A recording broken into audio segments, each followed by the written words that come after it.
This is one thing I tell people about when I say I'm from Preston, and this is the first ever Kentucky Fried Chicken in the UK. And it's something that I'm personally extremely proud of, being from Preston. It's one of the facts I use to describe where I'm from, as well as the fact that Preston, as a kind of pioneer of the vision of the future city, also is the home of the first ever motorway as well. Though I don't know if the Preston bypass is a compliment, given that they were trying to bypass the town. I suppose of more significance to me, though, is this kind of picture, which is within Preston itself, which kind of shows a progress from the kind of birthplace of mechanisation in the factory system. This is the birthplace of Richard Arkwright, who is pictured here. He invented a device we'll see in a minute called the spinning frame, and also started the factory system of working. And I think that it's quite a useful starting point for talking about the future city, given that that kind of mechanisation of productivity has kind of led to the physical environment we find ourselves in today. And this relatively kind of strange, modest-looking contraption, it's quite strange and surreal to think of it as something that has kick-started mass wholesale mechanisation, which essentially also led to the kind of movement of people from the countryside into the urban environment. And it's that kind of movement that created this kind of situation, which Ellis Lowry depicts really kind of evocatively, but I think it offers a vision of the city that I'm kind of keen to return to. Maybe not in terms of the kind of the poverty and the health and the things that got associated with Victorian Britain, but in terms of the visible economy, the factories, the sport, everything together, visible and accessible by the population. And here we see a new vision of the city starting to be built as we break down and we smash apart that previous condition.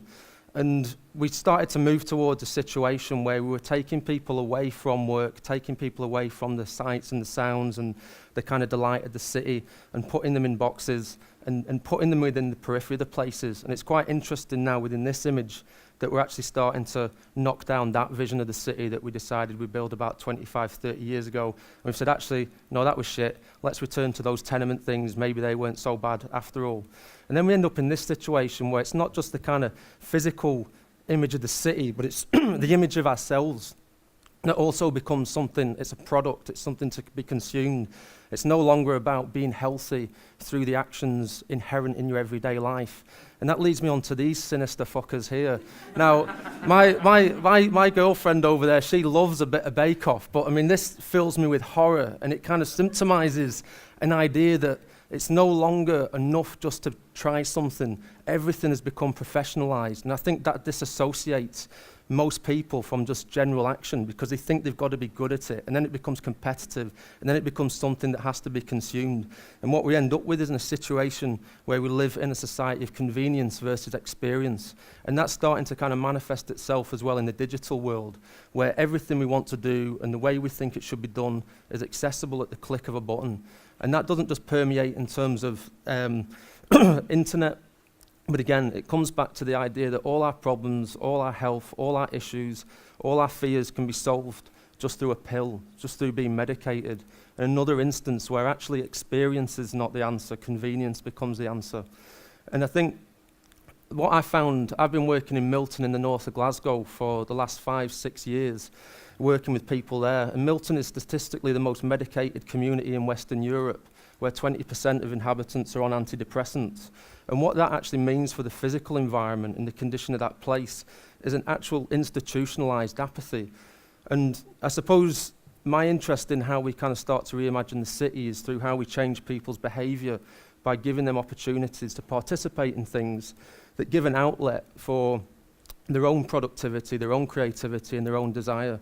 So the guys who were sat in the wheelbarrows were two boys that I worked with in Milton and taught how to just simply cut up wood and screw wood together to start making a growing space. And one of those guys decided what Milton might need is actually a memorial space. He'd been in the army, he'd seen friends killed, he'd come back from that, and he was stuck in a flat in Milton without much of an outlet.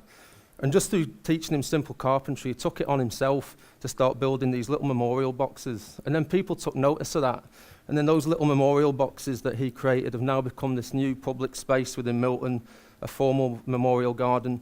And rather than me going into that condition and trying to create a master plan and dictate what the future character of that place should be, instead by imbuing the people there with skills to make that change themselves, you maybe end up with something that's slightly more meaningful, more incremental and more worthwhile. And I think it's through those actions that I've started to look at how, for me, I want the kind of city and a place to start being these kind of things. An environment that creates a diversionary outlet, but it allows people to identify their own potential. It provides access to knowledge, skills and support. And I think for myself, a lot of that's come through my dad, which is this guy here, because that's me. And this is a bamboo pavilion that I made last year, and it's in New Caledonia Road Church. And I suppose when I was growing up, I saw someone who just thought he could make anything himself. And he didn't necessarily always need to be taught. He could try and learn. And this is a project I was doing in Hungary over the summer, at a architecture festival called Hello Wood, where through the act of making, we also start to pick apart and challenge the typologies of the city. So this is actually a spiritual place without religion.